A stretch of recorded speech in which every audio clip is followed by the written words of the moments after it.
조합제 TV 시청자 여러분 안녕하십니까? 2018년 7월 19일입니다. 오늘이 이승만 대통령 서거 53주기가 되는 날인데 언론이 전혀 관심이 없습니다. 이승만 대통령 탄생일이 3월 26일인데 몇 년 전에는 그 묘소에 꽃다발 하나가 없었습니다. 국가에서 보낸 꽃다발도 없었습니다. 건국 대통령의 생일은 미국에서는 공휴일로 지냅니다.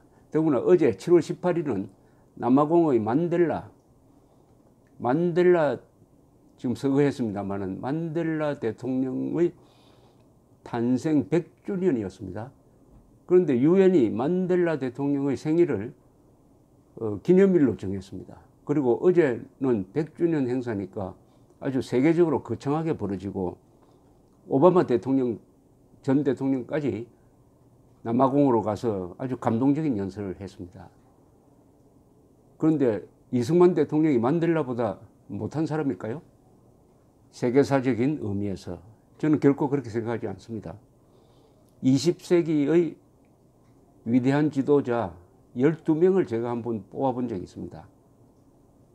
저희 기준은 이렇습니다. 큰 나라에서 지도자가 되고 그 지도자의 역할로 해서 지금 현재 좋은 나라가 된 것, 이걸 기준으로 한번 뽑아본 적이 있습니다. 미국에서는 트루만 레이건, 프랭클린 루즈벨트 대통령 중에 한 사람을 뽑으면 되는데 아마 프랭클린 루즈벨트를 뽑는 경우가 많을 겁니다.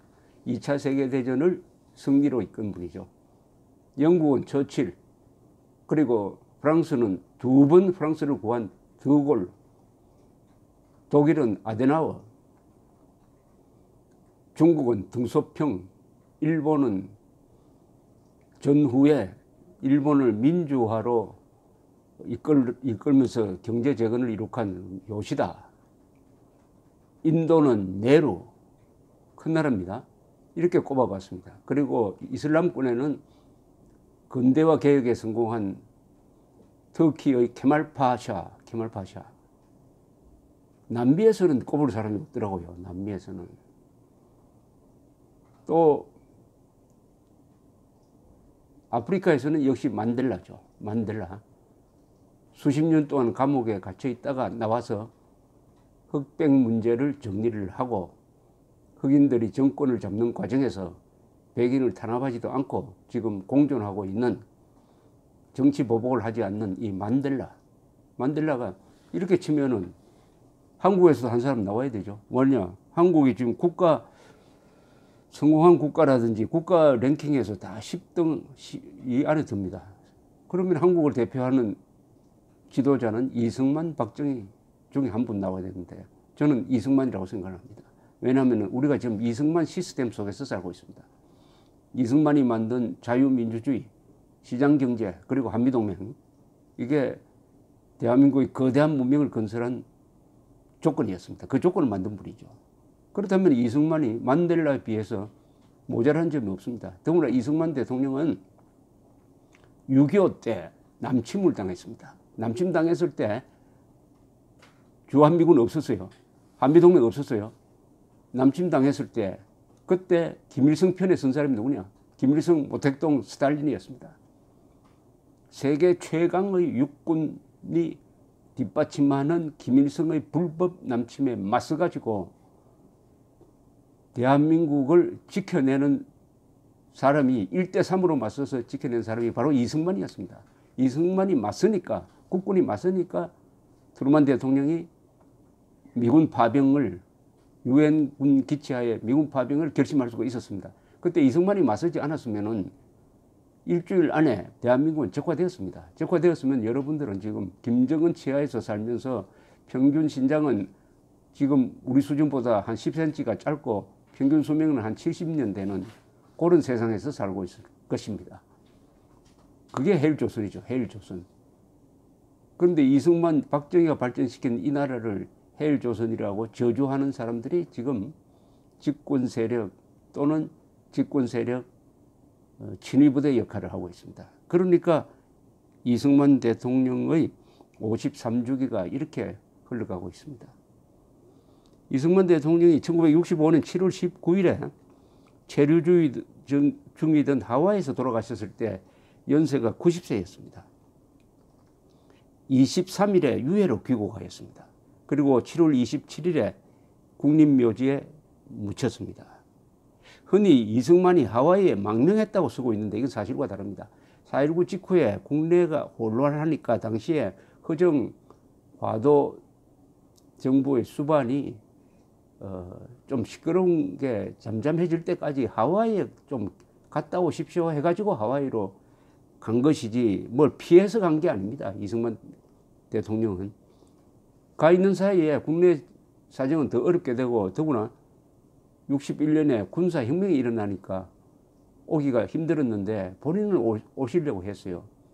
그러나 박정희 정부가 막았습니다.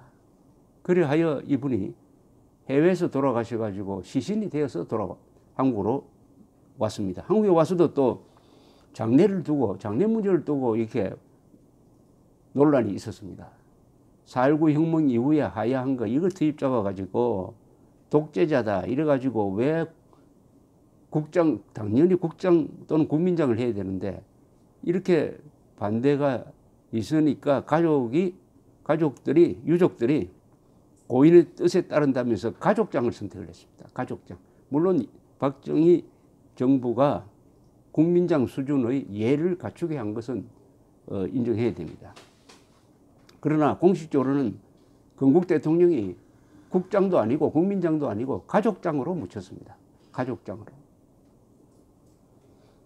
이승만 대통령 장례식에 박정희 대통령은 참석하지 않고 그 조사를 정일권 당시 국무총리가 읽었습니다. 이 조사를 한번 읽어드리고 싶은 이유는 감동적인 내용이 있습니다. 어떻게 보면은 역사의 한 거인이 또 다른 거인에게 바치는 글입니다. 그 중요한 부분을 읽어드리겠습니다. 박정희 대통령의 조사입니다.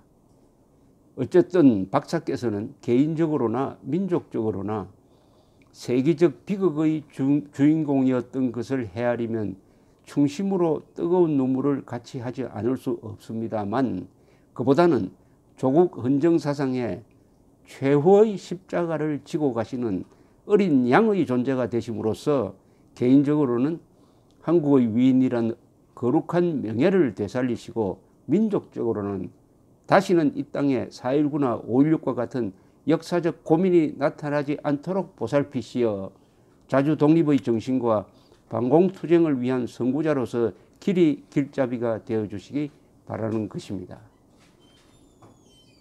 여러 가지 사정으로 말미암아 박사로 하여금 그토록 오매불망하시던 고국 땅에서 임종하실 수 있는 최선의 기회를 드리지 못하고 2억의 쓸쓸한 해빈에서 고독하게 최후를 마치게 한 것을 가슴 아프게 생각하는 바입니다. 생전에 손수 장군하시고 또 그들로서 공산 침략을 격파하여 세계의 이름을 날렸던 그 국군 장병들의 영령과 함께 길이 이 나라의 호국신이 되셔서 민족의 단안한 앞길을 열어주시는 힘이 되실 것을 믿고 삼가 두 손을 모아 명복을 비는 동시에 유가족 위에도 신의 가호가 같이 하시기를 바라는 바입니다. 참 생각이 많이 들어있는 좋은 글입니다. 좋은 글입니다. 이승만 대통령을 최후의 십자가를 지고 가시는 어린 양이라고 표현했습니다. 이승만 대통령은 어린 양이라는 이 표현을 상당히 기분 좋게 받아들였을 것 같습니다. 어린 양. 어린 양은 희생됩니다. 누굴 위해 희생되느냐? 민족을 위해서 희생된 분이죠. 이승만 대통령이 바로 민족을 위해서 희생된 분입니다. 그런 위대한 나라의 터전을 만들고도 조국에 돌아오지 못하고 하와이에서 망명하면서 조국을 그리워하다가 돌아가셨어요. 여기 박정희 대통령도 틀어놓습니다. 여러 가지 사정으로 2억의 해빈이라면 바닷가입니다. 바닷가에서 고독하게 최후를 마치게 한 것 참 죄송합니다. 라고 이야기를 합니다. 그러면서도 묻혀있는 지금 국립현충원에 계십니다만은 그곳이 바로 국군들이 피를 흘려서 이 땅을 지킨 그 성역이니까 계속해서 호국신의 역할로 우리 민족을 지켜달라 이런 부탁까지 하네요. 지금 바로 그런 심정 아니겠습니까? 이승만 대통령의 정신을 어떻게 개성 발전시켜서 오늘날 남북한의 공산주의자, 남북한의 계급투쟁론자, 남북한의 민족 반역자들로부터 이 대한민국 이승만 대통령이 만든 자유민주주의와 시장경제 한미동맹을 지켜낼 것이냐 도와주십시오 하는 부탁을 이승만 대통령한테 드리지 않을 수가 없습니다. 이승만 대통령이 공산당에 대해서 일찍이 간파한 바가 있습니다.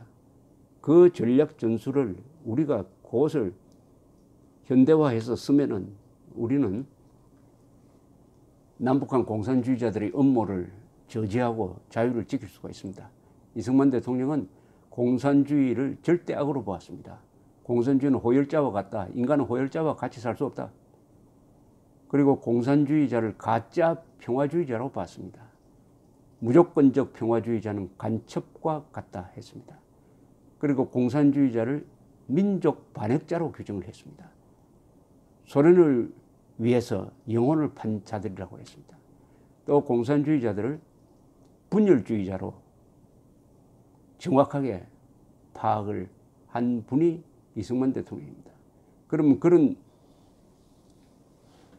김일성 세력, 공산주의자들과 어떻게 싸울 거냐 하는 전략까지 제시한 분입니다. 즉 소수의 김일성 민족 반역자와 한민족 전체의 대결 구도를 만들어야 한다. 즉 지금 이야기하면 들으면 김정은 대 8천만 민족의 대결 구도로 만들어야 된다. 우리 남북한 민족이 손잡고 김정은을 타도해야 된다는 위대한 전략까지 제시를 했습니다. 또 이승만은 북한 공산주의자를 코미 나치스라고 명명했습니다. 코미 나치스는 공산당이면서도 파쇼와 같은 자들이다. 즉 공산주의자들의 북한 공산주의자들의 본질은 인종주의자다. 민족주의를 내세우지만은 히틀러와 같은 인종주의자다.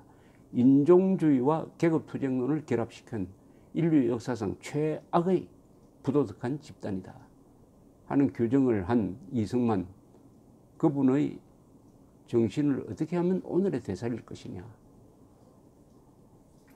민족의 십자가를 지고 가신 어린 양 이승만 대통령의 영면을 그리고 호국신으로서의 역할을 부탁드리는 심정입니다. 감사합니다.